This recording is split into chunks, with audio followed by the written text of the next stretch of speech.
Are Tzaangors 4.2 any good? Note that I didn't say 2.0. I said 4.2 as in patch 4.2. I'll give you spoilers here.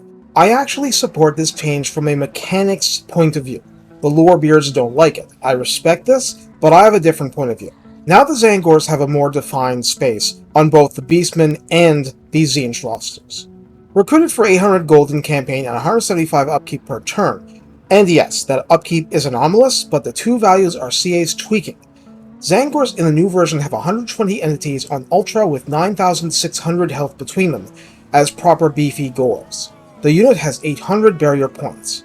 Armor is 50, with silver quality shields blocking 55% of small arms fire from the front. Leadership is 62, speed is 38, charge speed is 46. Melee attack begins at 24. Yes, a huge nerf, but is magical attack. Attack interval is 4.4 with no splash damage. Melee defense is 38, very solid. Weapon strength is 30 default, split between 21 base and 9 armor piercing, which is not a bad ratio for line infantry. Charge bonus, right out of the box, is 32. 32 is an extremely respectable number and is leagues ahead of what you'll get from most human infantry. Mass is 130 per entity. Aside from the mark of Tzeentch, already accounted for, this is of course a woodsman unit, can hide in forest, and has primal fury, which is up when morale is over 50% of what you started with, adding plus 10% speed, plus 10% charge bonus, and plus 5 melee attack, which is an important caveat to the aforementioned nerf. Also, and this is pretty big, now that they've been quote-unquote demoted to gores, that means they get Vanguard deployment, baby! That's a nasty shock to enemies not expecting something this resilient, and a missile anvil suddenly in their faces. The final trait is Arcane Charge, and this is something that hasn't changed. It adds plus 20% melee damage maximum depending on how much magic has been cast by both sides. So synergy with Beastmen is best with Morgul.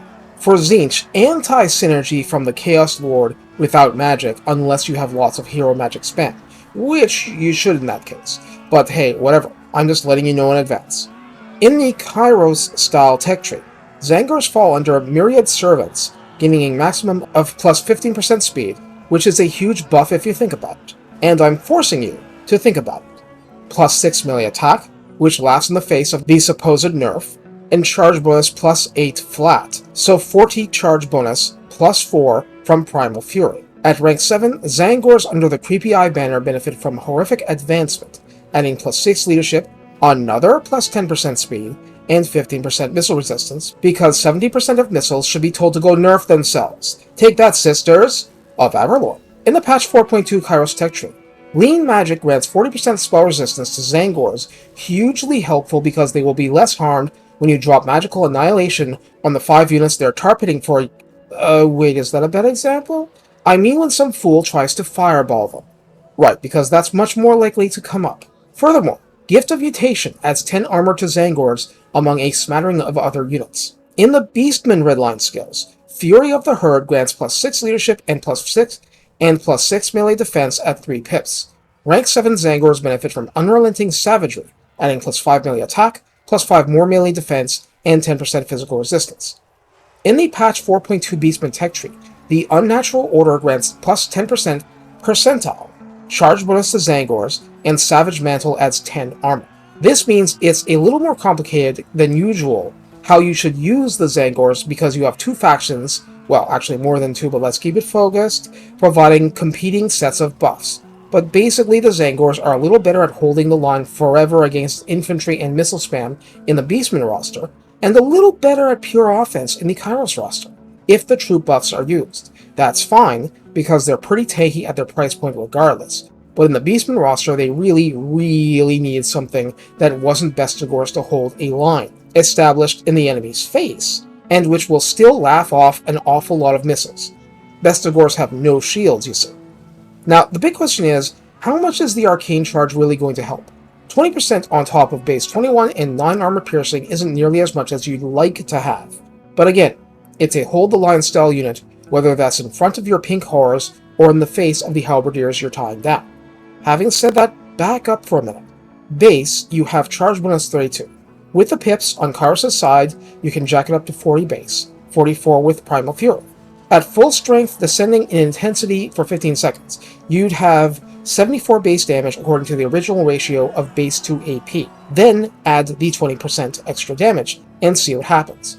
All of a sudden, your effective weapon strength is 89. My point is this. The numbers may change around a bit depending on what faction you're playing, but you will never see the maximum benefit from Arcane Charge unless you are charging the Tzaangors into an enemy. This means, given the nature of the unit, that its real benefit late in the battle is once its initial melee opponent is broken and it gets to charge into other units with increased arcanely charged hitting power. And that, besides holding the line, being relatively nimble and having Vanguard deployment, is how you use Tzaangors 4.2. Final note, making them Gors means that Kairos can start recruiting them on turn 3. This means you can have them as an alternative to Forsaken of Tzeentch if you rush the barracks. And don't get me wrong, Forsaken of Tzeentch have their upsides, but a couple of Tzaangors to tank missile fire and strengthen as Kairos casts like a mad bird are well worth it. In contrast, the Beastmen still only get this when arriving at the Bestigor tier, but since it provides something vastly different from Bestigors, I'm cool with this. Tzaangors are a bonus and a novelty to the Beastmen. We will deal. Take care, and have fun comparing with the old version. I'm putting the comparison up now so you can stare at what's changed besides the Vanguard deployment part, which I think is a pretty big deal for adding some mass behind your Marauder Horsemen and/or Centaurs. Battle on!